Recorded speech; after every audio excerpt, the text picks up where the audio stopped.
ഒരു ഡിസിഷൻ എടുക്കുമ്പോൾ ഫീലിങ്സിന് തീരെ റോളില്ല.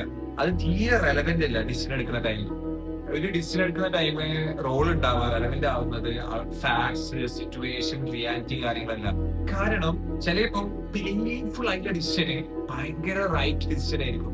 ചിലപ്പോൾ ഭയങ്കര ഹാപ്പി വരുന്ന ഡിസിഷന് ഏറ്റവും റോങ് ഡിസിഷൻ ആയിരിക്കും. സോ ഇവിടെ ഫീലിങ്സിന് തീരെ തീരെ കണക്റ്റഡ് അല്ല. ഫീലിങ്സ് ഭയങ്കര ഓപ്പോസിറ്റ് എങ്ങനെയോ ആയിട്ടാ കളിക്കുക ഒരു ഡിസിഷൻ എടുക്കുമ്പോൾ. സോ ഡിസിഷൻ എടുക്കുമ്പോൾ ഫീലിങ്സ് തീരെ മൈൻഡ് ചെയ്യരുത്.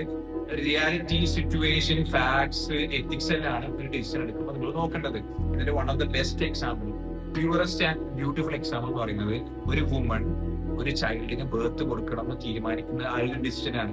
ഈ ഡിസിഷൻ എടുക്കുമ്പോൾ ആ വുമണിന് അറിയാം ഇത് പെയിൻഫുൾ ആയിരിക്കും. ഇത് ബർത്ത് എക്സ്പീരിയൻസ് എന്ന് പറയുന്നത് ഭയങ്കര പെയിൻഫുൾ ആണ്, ഭയങ്കര പെയിൻഫുൾ ആയിട്ടുള്ള എക്സ്പീരിയൻസ് ആണ്. പക്ഷെ അത് അവർക്ക് അറിയാം. എന്നാലും അവർ ആ ഡിസിഷൻ എടുത്ത് എന്നിട്ട് ബർത്ത് കൊടുത്തതിന് ശേഷം ആ ഒരു കുട്ടി കാരണമാണ് എനിക്ക് ഇത്ര പെയിന് വന്നത്. പക്ഷെ എന്നാലും ആ കുട്ടീനെ കാണാൻ ഏറ്റവും സന്തോഷവും ആ കുട്ടീനെ ഏറ്റവും കൂടുതൽ സംരക്ഷിക്കുന്നതും ഈ ഒരു വുമൺ ആയിരിക്കും, ദിസ് മദർ ആയിരിക്കും.